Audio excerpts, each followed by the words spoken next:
Hello, and welcome to Stocks in the Future's virtual panel discussion called Forging Ahead in a Post-COVID Economy. My name is Brandon Croxton, Board Chair of Stocks in the Future, and I'm joined by Rebecca Lang-Thurnis, who is our Executive Director. I would like to thank you all for attending this benefit for Stocks in the Future. Normally, this is an in-person event, but like many things, COVID did not make that possible. However, we are excited to see you all and hope you find this event informative and fun.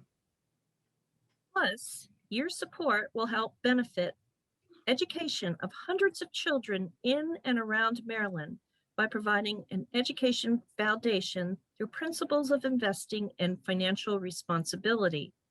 Our goal is to break the cycle of poverty, which has plagued so many in our communities. Stocks in the Future's mission is to develop highly motivated middle school students who are eager to learn and dedicated to attending class through the use of incentives coupled with a financial literacy curriculum that's focused on investing and that reinforces math, language arts, and social studies. SIF celebrated its 20th anniversary last year. Brandon, what I really like about the program is that there is a great parallel between investing in the market and also the students investing in themselves by coming to school regularly and doing the best they can academically. As an educator, I also like the interdisciplinary approach to learning, where the students are learning about math and reading and language arts and social studies and writing all in one lesson, just kind of how real life goes. And what I like most about SIF is that investing in financial education is not taught at our schools, and it's an important life skill. We are giving our students an opportunity that so many do not have.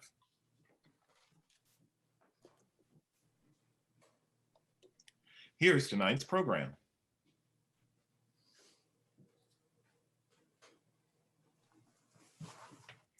We would like to give a special thanks to our platinum sponsor, Brown Capital.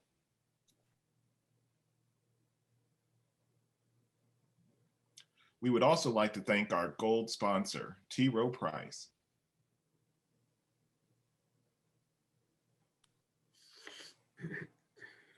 Our bronze sponsors are 1919 Investments, M&T Bank, and Continental Realty Corporation.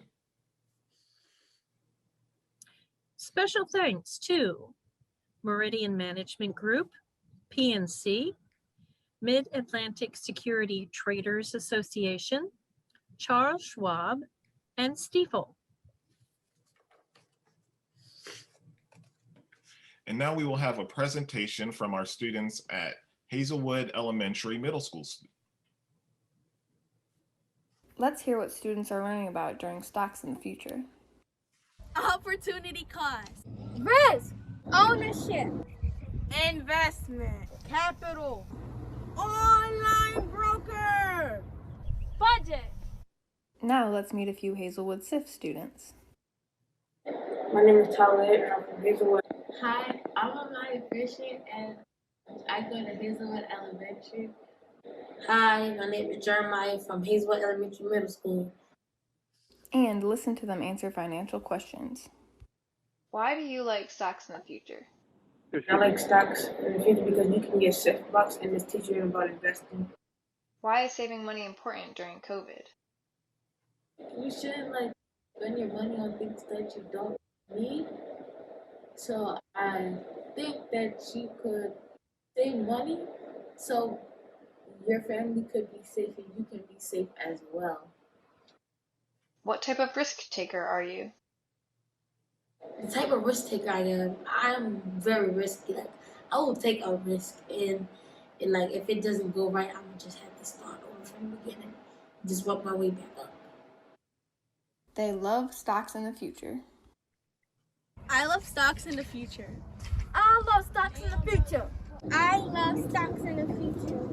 I love stocks in the future. I love stocks in the future. I love stocks in the future. I love stocks in the future. If you get yourself in financial trouble, stocks in the future will get you out of that bubble. Thank you for watching. And now we will hear a testimony from one of our SIF alum, Pearl. Okay, hello, my name is Pearl. I'm a Stocks in the Future alum. And one thing that I remember from being in that program a couple years ago is just that you're inviting more people into the conversation around finance, around investing. I was very interested in this idea of how do you buy into a company. And it's valuable to me because it was information that I could share with my family as well. So leaving the classroom, earning money for your grades and attendance, just is another way to get motivated, taking that information home to get my family motivated as well. And it's just it's important to me because it allows people that you don't expect, young kids, to be a part of a larger conversation of helping people prepare, helping their families think about the future in a financial lens. And it's probably a big part of why I work in the financial industry now and can bring other people and more families into a powerful conversation.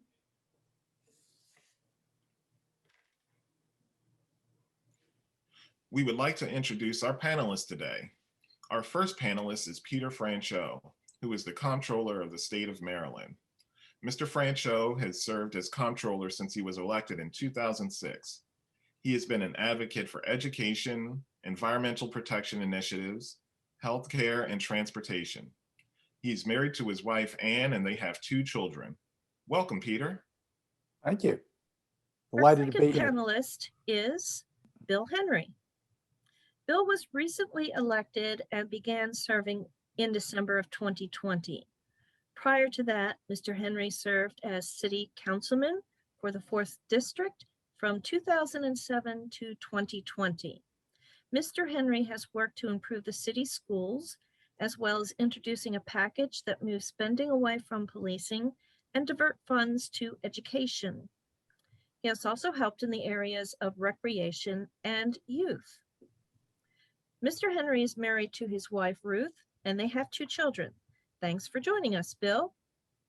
Thanks, Rebecca. Our moderator for the discussion is Jane Miller. She has been an investigative reporter for WBAL TV for 35 years in Baltimore and has covered policing, corruption within the government, and unethical business practices. She won the prestigious Edward R. Murrow Award for Journalism in 2012. She has been recognized by the Women's Law Center for her contribution to women's rights. Thank you, Jane.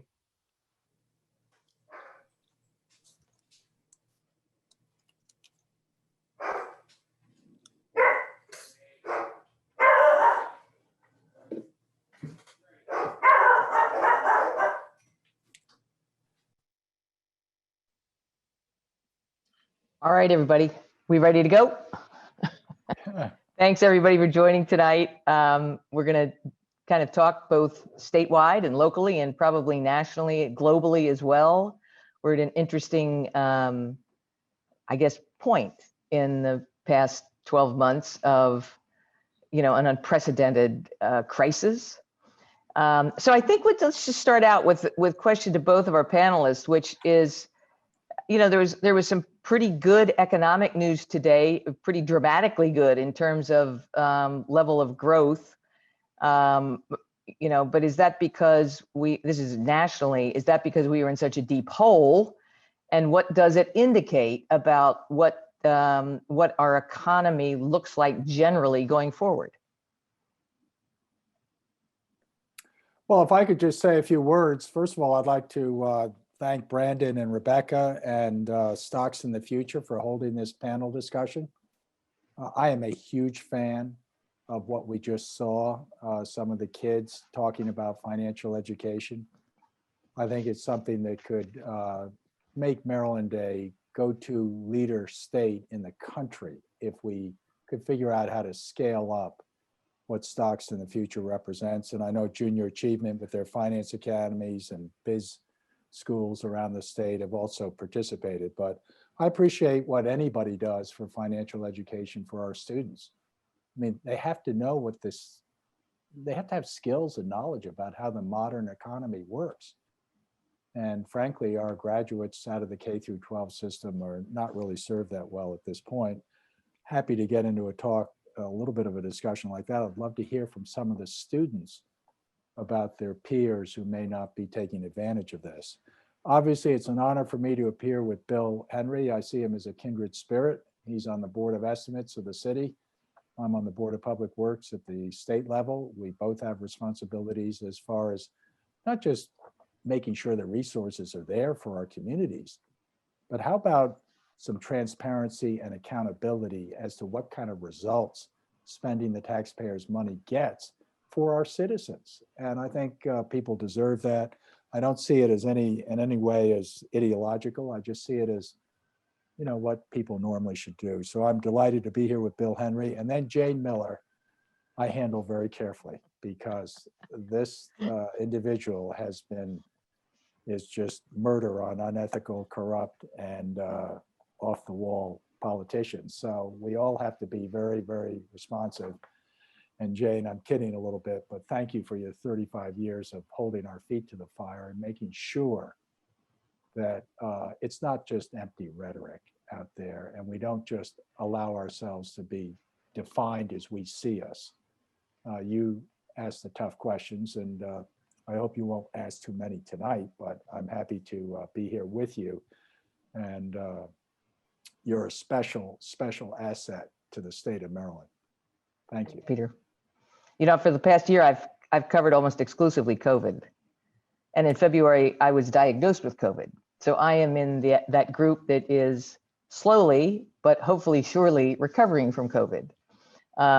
It has given me a perspective that, obviously a different perspective from the inside of this pandemic and the health challenges, not just for me, but from people I know, work with, colleagues, and it's still very much with us, no question. I know 3 people that have been diagnosed in the past week. So it's, I know it seems to be a lot of jubilation that we're getting vaccinated and everything else, but there's still a lot of infection around, and a lot of people are still getting very sick. So we just have to keep our feet to the fire on that front. Bill, I didn't mean to interrupt and say. Oh, no, no, no. Yeah. Bill probably wants to give a greeting. I'm also. gonna, right, correct. Yeah, so, Bill, you actually ran for office through the pandemic, but you were on the city council in Baltimore for many years. You know, there has been obviously some indication of the challenges that a city like Baltimore faces. What do you see, you know, going forward in terms of what the city might be up against? Well, first of all, I'd also like to thank Rebecca and Brandon and Stocks in the Future for making this conversation possible. I'm glad to join the controller. I've had this job now for several months, but I still think of the controller as Peter Francho, because he's been that for so long, and it's really hammered into my head. Although I understand he's got another position in mind that's a lot easier for people to pronounce and not get messed up. Jane, I will tell you that this has just been such a weird time. And when I say weird, I mean that if for someone who was in the middle of a campaign where the goal is to connect with your people and to inform them and educate them about the race you're in, the pandemic just brought the wall down on the grassroots campaign that we were trying to run. And I think that is sort of indicative of what happened across the board. It happened to our educational system. It happened to our economy. Yes, things are definitely getting better right now. And for the last couple of weeks, even really the first quarter of this year, we've seen some improvement, but that improvement is only because we had really gone so low in so many ways. And, you know, there's been some great job growth in the hospitality and in the food and the dining and beverage industry, but that's just in comparison to month after month after month of declines, and we're nowhere near getting back to pre-pandemic levels. I agree with you. It's been really exciting to have more and more people getting vaccinated and to get the guidance from the CDC about being able to have some people, if they're fully vaccinated, be outside, unmasked, under certain conditions. But really, in my heart, I know that we are still firmly in the middle of this, and we still have a ways to go before we're really going to be realistically putting that behind us. So we have a lot of changes we still need to continue to make in terms of how government connects with and informs its citizens, its participants in times like this. And that's where the openness and transparency that both Peter and I are pushing at the state and local levels is even more important. Last week at our taxpayers night for the Board of Estimates, we had actually more people participate and testify than usual. And I have to wonder if letting people be able to testify from the comfort of their homes might be something we want to look for in the future when it's not necessary from a public health perspective, that it just helps with public engagement. No, that's a really good point, Bill. I said this kind of over the year, is that I've heard this anecdotally that, there's more participation from the public because it's easier, much easier. And, they don't have to travel, they don't have to park, they can do it, from home. I say that the two things that I'd like to see stick is this and curbside pickup, because that is really convenient. Both of you are really advocating for small business, which has been battered. Peter, let's start with you. How's it looking for small business in Maryland these days? I know there's been some relief. There've been some relief measures. What does that recovery look like? Well, first of all, we're in a K-shaped recovery. Let's be honest about the state of Maryland. We're the richest state in the richest country in the history of the world. And we have strong economic bones. And like you, Jane, from your experience with COVID, and I didn't realize you had suffered that, and I sympathize, and I hope you keep me in the loop, because I share some of your kind of skepticism about the jubilation that's we're witnessing right now. So please keep me in mind, keep me in the loop on that, because, and if I can be helpful on anything, because this is a K-shaped recovery where 1/3 of the state's workforce and small businesses, particularly in the hospitality sector, are right now experiencing a deep recession similar to the 1930s. These are hundreds of thousands of low-wage earners generally who have not worked for a significant amount of time. It's small businesses that have suffered, as Bill was saying, a large number of them have closed. And essentially, the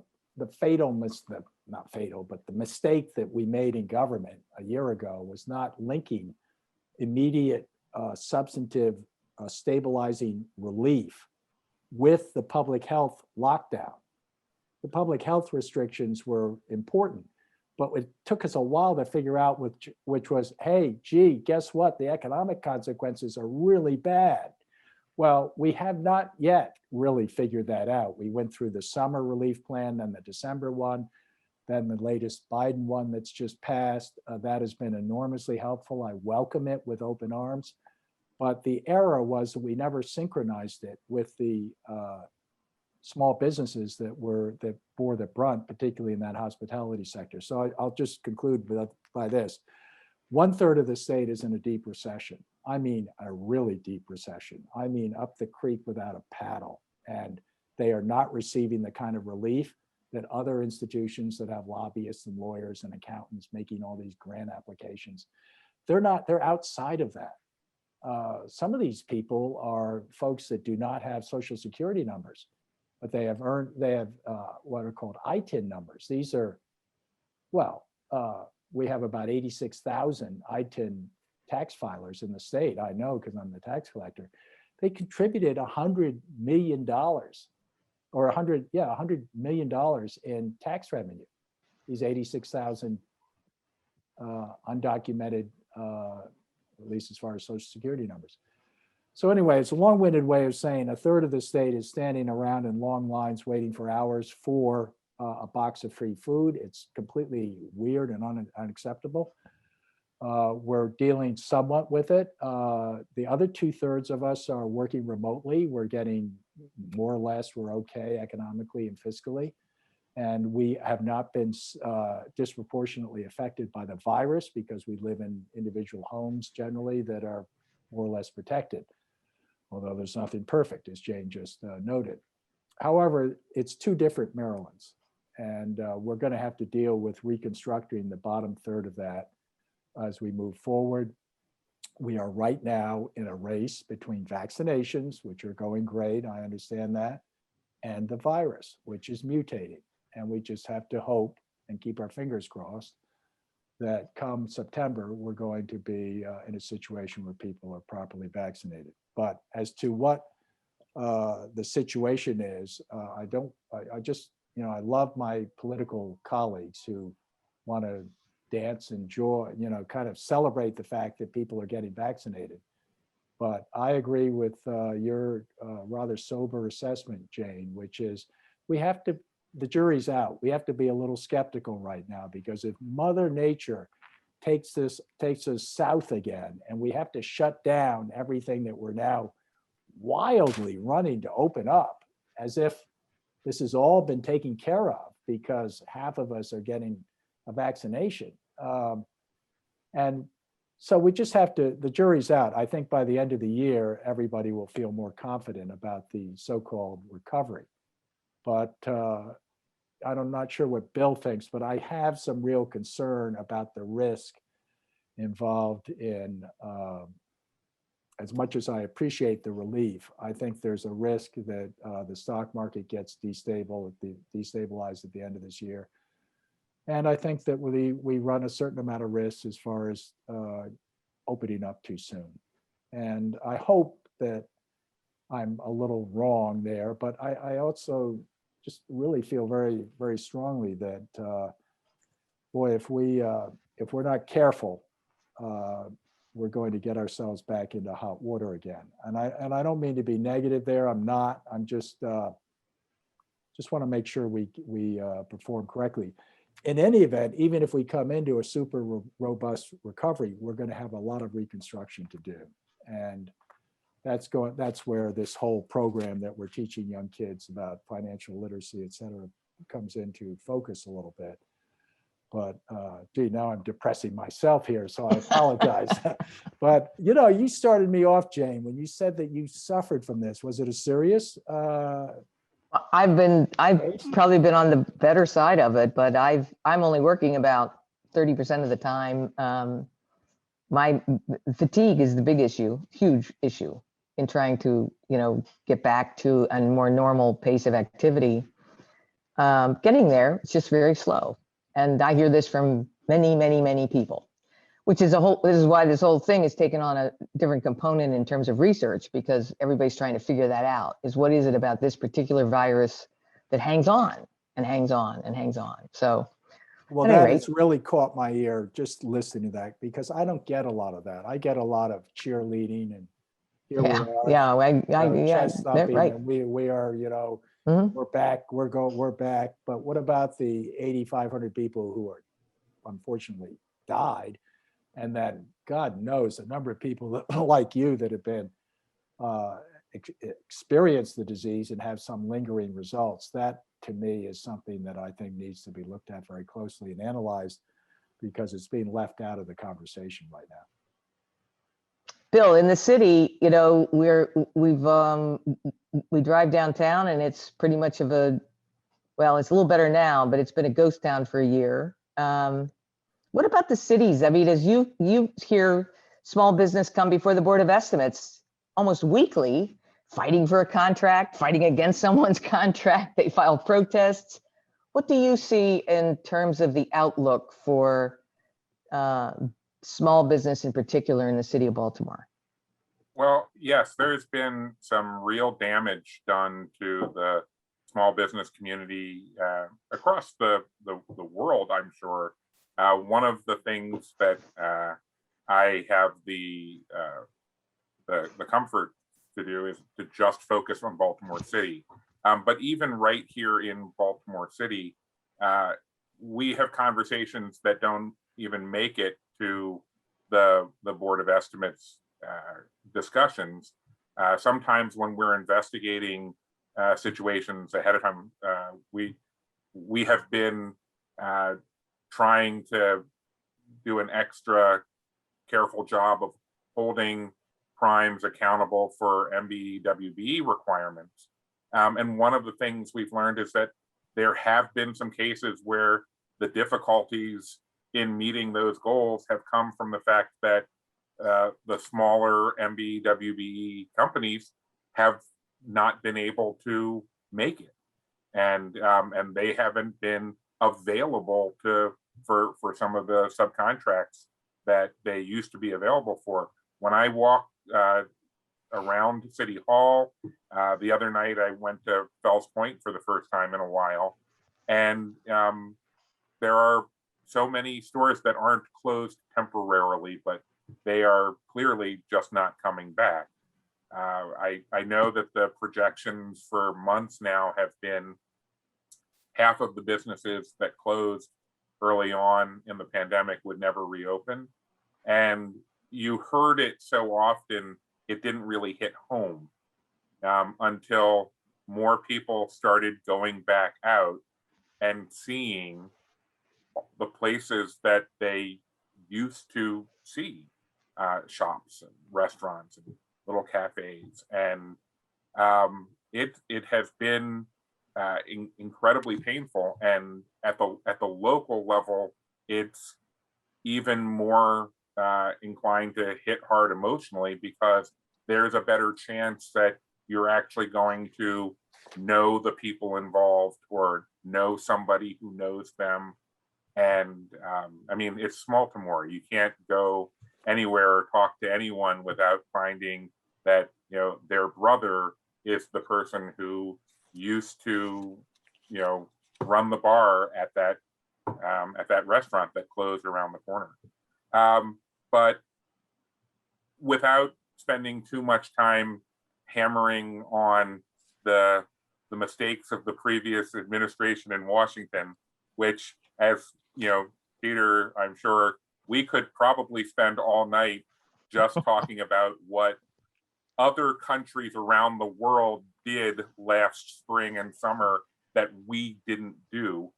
And, you know, how many people died, how many businesses failed as a result of the federal government in America not doing what it should have when it could. You know, not to make too tight of a loop, but knowing that I was going to be on this panel, I spent some time thinking about the importance of financial literacy, and you know why it's so important that groups like Stocks in the Future are teaching it to young people. It is so frustrating when you want to be putting resources into making sure that young people understand basic economic principles that the leaders of your own government don't seem to be able to follow. And so I am going to focus on the future now and try to see what can we do here in Baltimore, here in Maryland, to properly work with and take advantage of a more receptive administration in Washington to try to dig our way out of this. It is a more receptive administration, am I correct? I mean, obviously, there's been a lot done in the past 100 days, which we're hearing a lot about today. We could do an entire evening just on the American Rescue Plan. So what happens? What happens when, at some point, that relief is going to stop? Am I correct? As we've had it explained, the direct aid to Baltimore City is going to come in two tranches, about $335 million sometime in the next couple of weeks, and then an equal amount a year from now. All of those funds have to be spent by the end of 2024.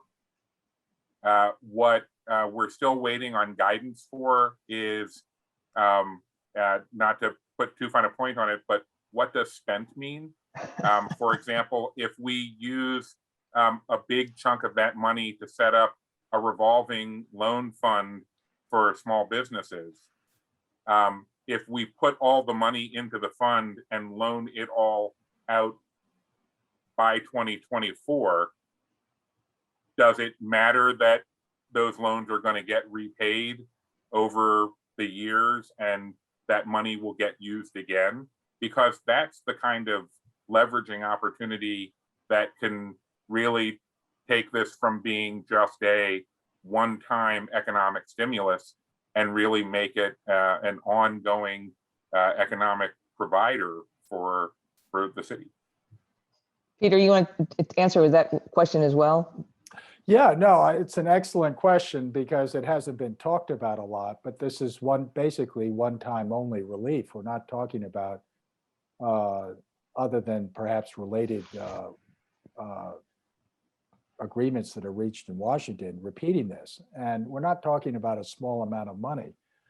We estimate that $50 billion has come to the state of Maryland. This is both the private sector and public sector from the federal government, and will come, as Bill just indicated.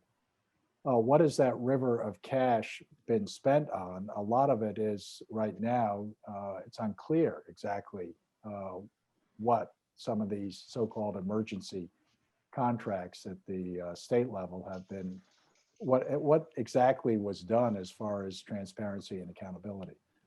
I think the key thing to remember here is that, of course, the relief is important because it obviously saved the nation's economy, and it saved, frankly, the state's economy.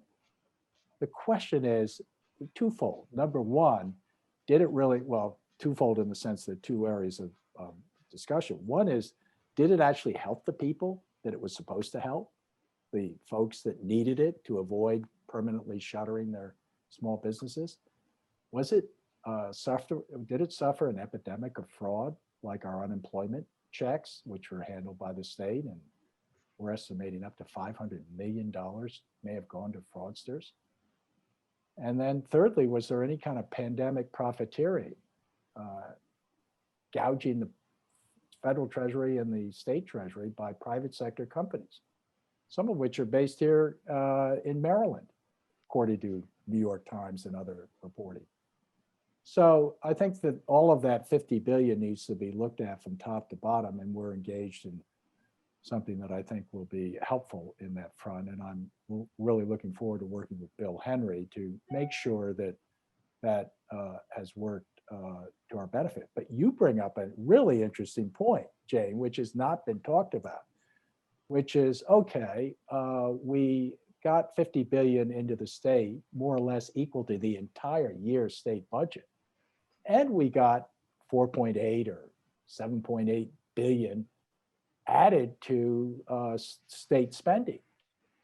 What happens next year when we go back and say, well, all of this money has been spent, but now there's none left for the additional amount? Are people going to be banging the table saying raise taxes in order to fill that? I don't think there's been a lot of thought as far as what exactly happens when the river of cash dries up. Now, I don't know whether it will. I think the speech by Biden last night was very invigorating to me as a citizen of this country, because I think he was talking about something that's called positive populism, where we can actually all get together and agree that, yeah, some degree of increase in government actually makes a lot of sense given the situation. And we should not be competing with ourselves, Republicans versus Democrats. We should join Republicans and Democrats, work together and compete against China and Russia. And, you know, that to me was a very, I could spend a whole session here just on what was contained in that speech by President Biden last night. And, but boy, what you put your finger on something which, be careful, because there's a lot of nitroglycerin under that button you're about to push, which is, hey, what happens when the money stops? Well, and am I right that tax revenues have taken a hit in many ways? Well, they have taken a hit in Maryland, but not nearly as much as we anticipated. We made some dire predictions a year ago that there would be a significant drop in tax revenues at the state level because everybody was going on unemployment, if you remember, which traditionally, under traditional economic analysis, you are going to have a big drop off in your tax revenues when that happens. It didn't happen, and it didn't happen because of the CARES Act. And we had these paycheck protection plans and other programs and other things where people were paid whether they worked or not. And the companies that were paying them would subtract the income tax that they would normally withhold. And so we ended up, yeah, maybe a couple of $100 million down from our previous year, but nothing like what we were predicting. So that's why this relief is so welcome, in the sense that we could have had a situation that was really dire, and we avoided that. Now we have to deal with kind of the after effects of all that money coming in. And, you know, it's going to be a complicated reconstruction of the state's economy, and we're going to need to be very careful about, I think, down the road, making sure that we're only spending money on some things that get good results as far as employment and supporting and opening up the state's economy.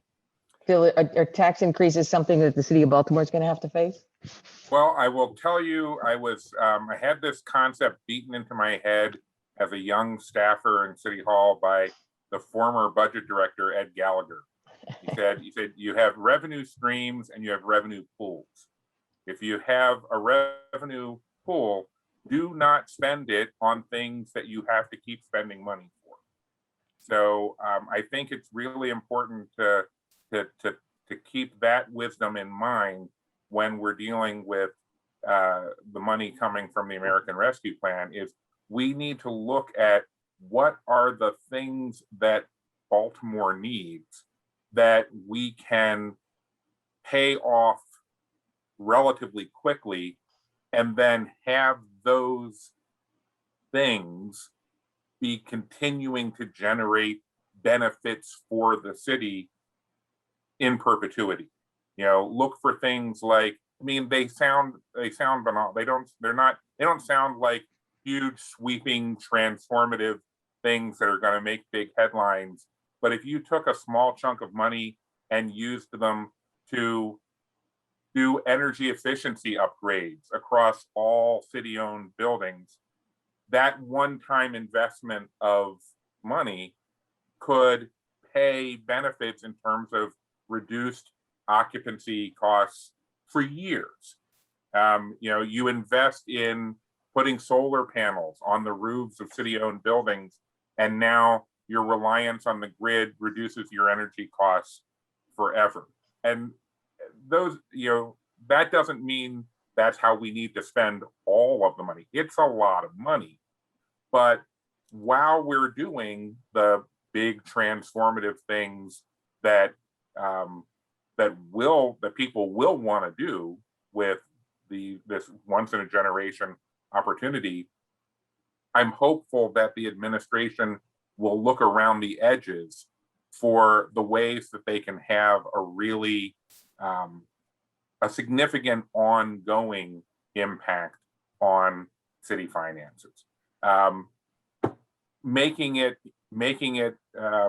Modernizing our computer systems to make it easier for people to pay the city what they owe, and making it easier for us to invoice and pay the people we owe, respectively. These are things that wouldn't cost a lot of money in when you look at a $670 million pot of ways to stimulate the economy. But they're so much, that's so much more money than what we usually fight over in the budget each year in terms of prospective initiatives. We have a $3 billion operating budget, but so much of it is locked down into things that we're committed to. Any given year, the mayor and the city council usually end up fighting over, less than $20-25 million worth of stuff. We're going to have 25 times that to figure out how to spend over the next, little over a year. And so my hope also is that we have a great big public conversation about this. As Peter knows, you don't want to find yourself in a position where you wake up one day and the administration is just rolling out how the money is going to be spent. You want to have this be something that people get a chance to give input into. This is, it's federal money, but it's still tax money. It's still the people's money that we're talking about, and they deserve to be fully informed as to what's being considered in how it's going to be spent.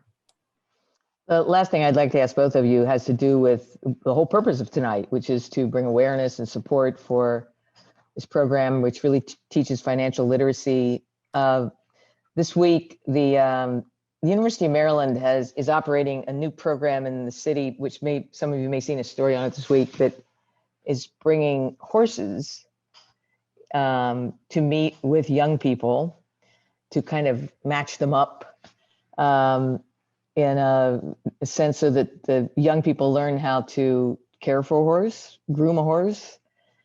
And one of the organizers made a comment about what it shows is that those kids you think cannot actually can.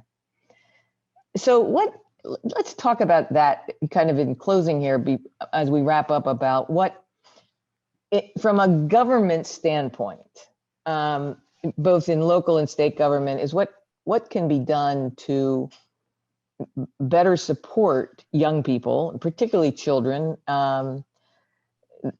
so that we know that yes, no, they really can. What can be done? Well, I will say that one of the reasons, and I don't know if Rebecca remembers this from when she first invited me to come and see the program in operation. Stocks in the Future is an example of something that it's not just that it's great, it's the kind of great where you wish that you'd been able to do it when you were a kid. Money is power. There are plenty of sources of power, but money is definitely one of them. And money plays such an important part in our lives. It's why it can be especially difficult and time consuming to fix your mistakes when you make bad decisions about money. And so that's why it's so important to teach young people about money now at an early age, at an early point in their life. You want to give them the skills and the knowledge that will not only allow them to make their own decisions, but be able to make informed, good decisions when it comes to financial matters. There's a quote that I'm especially fond of, not just in regards to stocks in the future, but also James probably heard me say this in regards to spending a lot of your money on policing versus spending a lot of your money on youth development. Frederick Douglass said it's easier to build strong children than to repair broken men. I'd paraphrase that for Stocks in the Future and any group like it to say that it's easier to teach financial literacy to young people than it is to dig grown-ups out of debt and poverty. And that's why I'm especially glad to be able to come here, to be here and learn from Peter and help out for Stocks in the Future. Well, Peter? any good politician always steals things from other politicians. So I'm stealing that Frederick Douglass thing. And I don't have the exact Eleanor Roosevelt quote, but she said somewhere, I think, that good leaders are confident. Great leaders make their constituents, they give them self-confidence. And I think that what we're talking about here with financial literacy is just really an attempt to, as I said earlier at the beginning, we're trying to give kids the skills and knowledge so that they don't commit mistakes that are very harmful to them. But most of all, we need to give them the self-confidence to get out and do something. And I think this program, Stocks for the Future, along with Junior Achievements, I think it's Biz School or something they have up in Baltimore County. I know they have a finance academy down in Prince George's County. We need to, and I'm happy to join with Bill in this because maybe people would listen to us as the two comptrollers, but we need to like scale this up. Everybody, every kid has to have the advantage of being able to understand, as they do in Prince George's County at this finance academy, understand and get stimulated by what they need to know to succeed. I mean, what use is all of these wonderful standardized tests that we're making these kids perform on, and making the teachers, we're sucking the joy out of teaching by saying, look, you got to like teach this curriculum just like this, or you're not going to get a raise next year. Well, why don't we get rid of the standardized tests? Why don't we institutionalize a financial literacy program where kids literally will teach themselves because they get so excited about the content. I mean, it's real. And I would suggest that it would be good for state leaders and others to systemize, I guess, what Stocks for the Future and Junior Achievement at their finance academy have demonstrated really, really work. And I'm not talking about a small model test program. These programs have been tested. I'm talking about having every, pick a grade, 8th grader in the state in K through 12 go through a 12 to 13 week curriculum and then go to a finance academy for a week where they actually, I know it's play acting, but they actually are given an identity and they have to negotiate with people from the business community. And I just can't impress upon people how game-changing that is for hundreds of thousands of young people in our school system. And right now we're doing it piecemeal. I take my hats off to Rebecca and to Brandon and others who are involved with the not-for-profits. I'm not suggesting they aren't doing something that's very important. You are. The state needs to step in and partner with you and make this not mandatory, but make it available and as a requirement, I guess, much more widely across the state. And you know, Bill put his finger on it, which is, you know, we're sending our kids out. They're almost, I mean, I hate to say this, my staff tells me not to say it. A lot of these kids are clueless. I mean, really, like Major League just, you mean loans have to be paid back? Yeah, loans have to be paid back.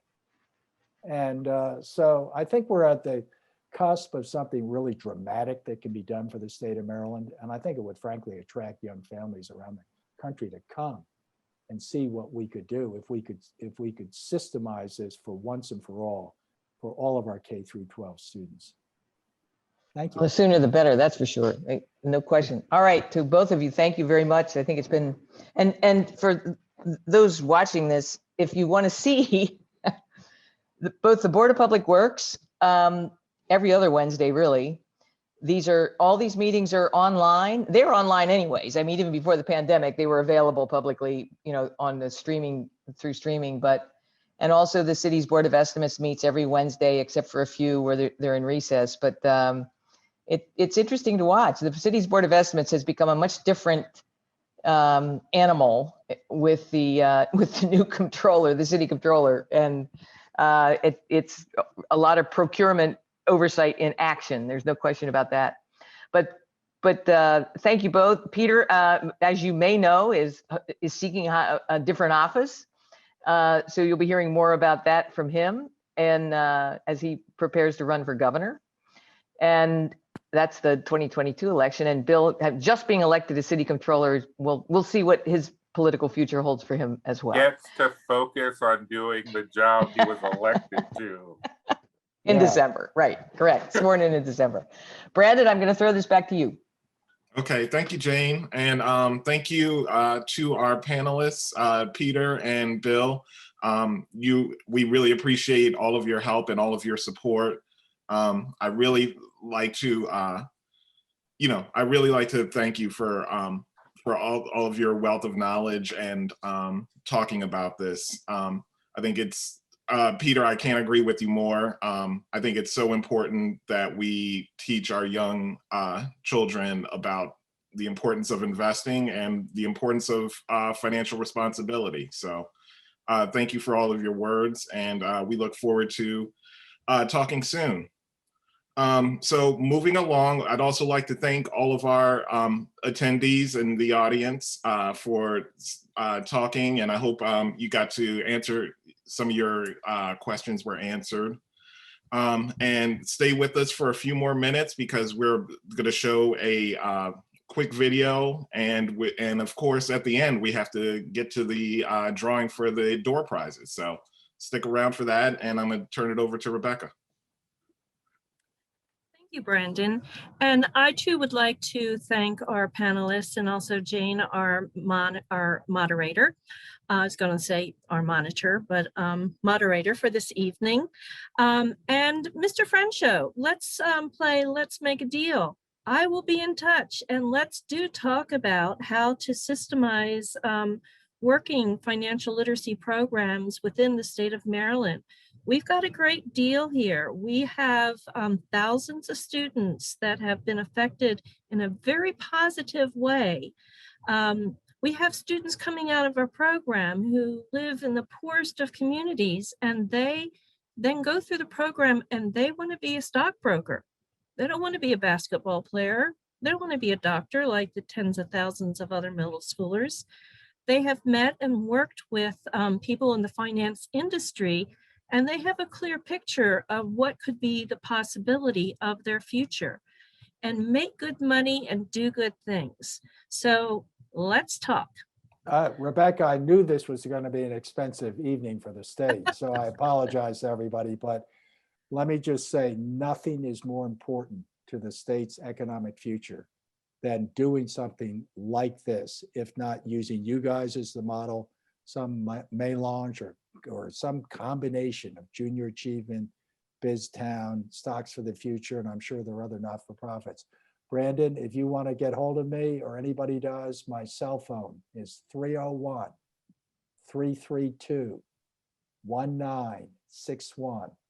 Anybody wants to text me or what's that word? You text me or voicemail me. I will get that message. I know there are a bunch of young people on this virtual meeting that may not have been able to ask questions. Any young people who want to text me or voicemail me something, we'll try to get back to you if you have a specific question. But Brandon, bring Rebecca and let's talk about it because boy, do we need to scale you up really fast. Agreed. Let's all say amen. Okay, I'm getting off, but thank you. Bill, great seeing you, Bill Henry. Thank you for everything. So as we go on here this evening, our panel discussion benefits stocks in the future. And as many of you know and continue to learn, being in the know, our economy is important to the survival of individuals and communities. At Stocks in the Future, we are dedicated to forming this knowledge at an early age to our youth. Not only does our program affect younger people in our program, but their parents and guardians as well. SIF is a program well worth supporting.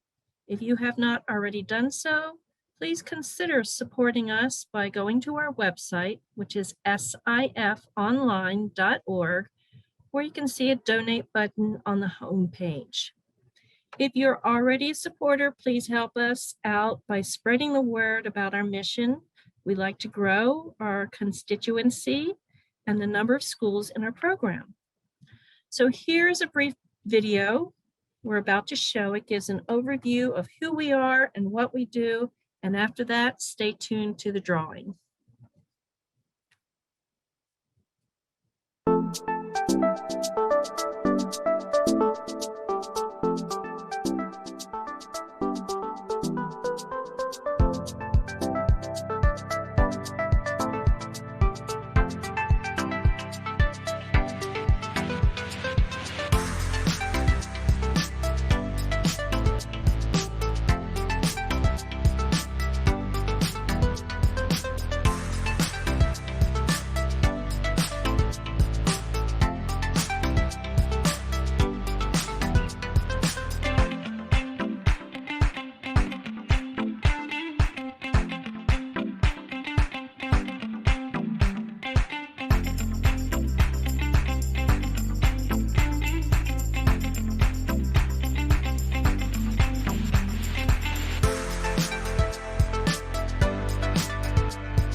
All right, and now is the moment you've all been waiting for. Here are the winners for the Adore prizes.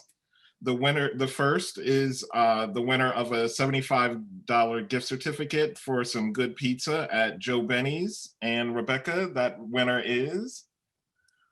Jeffrey Sterrett. All right, congratulations, Jeff. Touch via email, sorry. Yep. Our second winner is for a $100 gift certificate to a nice brunch at Miss Shirley's, and that winner is? Aaron Dick. Congratulations, Aaron. And our third last is a winner for some great crabs and crab cakes at G&M's for a $150 gift certificate. And that winner is? This is Tim Carrier, and I'm not sure if I'm pronouncing his last name correctly, so I'll spell it. It's Carrier. Okay, great. Thank you. Thank you, Tim, and congratulations. Congratulations to you all. And we will be in contact with you to make sure that you get your gift certificates. And I'd like to thank everybody. Thanks to our panelists. Thanks to Jane for moderating. Thanks to Rebecca and Julia and everybody who worked so hard on the presentations that we had. And I hope everybody has a great evening, and we look forward to hearing from you soon.